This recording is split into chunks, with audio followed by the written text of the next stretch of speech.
siyaasadda dadka haddaan laga heshiinin way adag tahay howl kale oo kastoo maamul in la qabto. cabdiraxmaan cabdishakuur warsame waxa uu ku dhashay degmada buuloburde ee gobolka hiiraan dabayaaqadii lixdamaadkii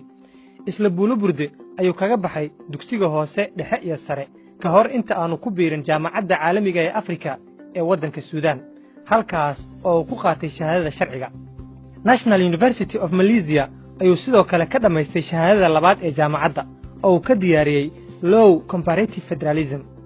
wuxuu koorsooyin la xidhiidha qorshaynta hoggaanka maamulka xallinta khilaafaadka dhismaha nabadda iyo xidhiirka istiraatiijiyaadka uu ku sameeyey macadka hoggaanka iyo maamulka ee london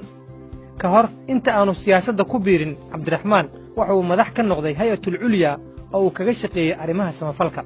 isagoo intaa kadibna u dhaqaaqay arrimaha siyaasadda waxa uuna ka mid ahaa asaasayaashii somali concern group iyo somali diaspora conference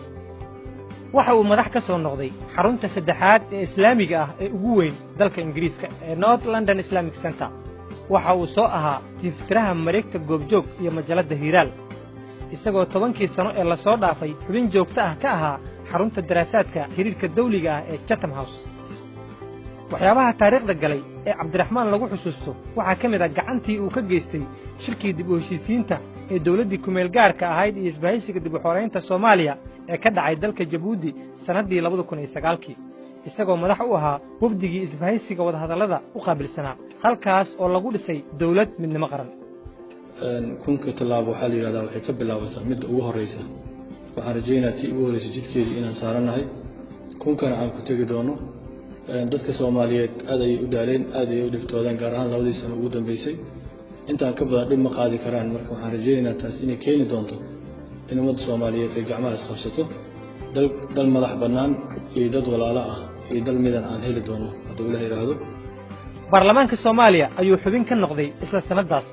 waxaa dawladdii la dhisay uu ka noqday wasiirka qorshaynta iyo iskaashiga caalamiga ah intii uu xilkaasi hayey ayuu gacan weyn ku lahaa guulo diblomaasiyadeed oo soomaaliya u soo hoyday isagoo markii ugu horraysay muddo 20 sano ah shir guddoomiye ka noqday shirkii wasiirrada arrimaha dibadda jaamacadda carabta ee ka dhacay dalka masar cabdiraxmaan waxa uu madax u noqday guddi jaamacadda carabta ay u saartay xallinta khilaaf ka dhex jiray waddamada suuriya iyo ciraaq isagoo hoggaamiyey in khilaafka si degdeg ah loo xalliyo وبهذه المناسبة الفريدة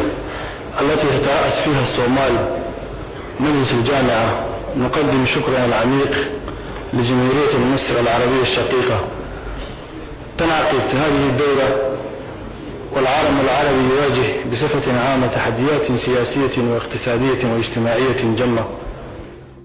markii la dhisay dawladda federaalka ah ee Soomaaliya sanadii 2012 waxa uu la taliye u noqday madaxweyne Xasan Sheekh Maxamuud waxaana loo xil saaray shirkii London isagoo sidoo kale gacan ku lahaa wadahadalladii dawladda federaalka iyo Jubbaland intaas kadib waxa uu la taliye sare oo arrimaha siyaasadda ah u noqday ergeyga gaarka ah ee xogayaha guud ee qaramada midoobay u qaabilsanaa iyo midka hadda u qaabilsan arrimaha Soomaaliya ambassador Nicholas Kay iyo Michael Keaton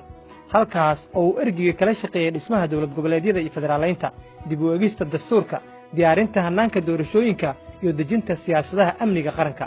kadib wadatashiyo dheer oo uu qayb ka ahaa cabdiraxmaan kana dhacay dalka gudihiisa iyo dibaddiisa ayaa lagu dhisay xisbiga wadajir iyadoo ugu dambayntiina uu xisbigu go'aansaday in cabdiraxmaan cabdishakuur warsame uu noqdo musharaxa xisbiga ee doorashada madaxtinimada Soomaaliya 2016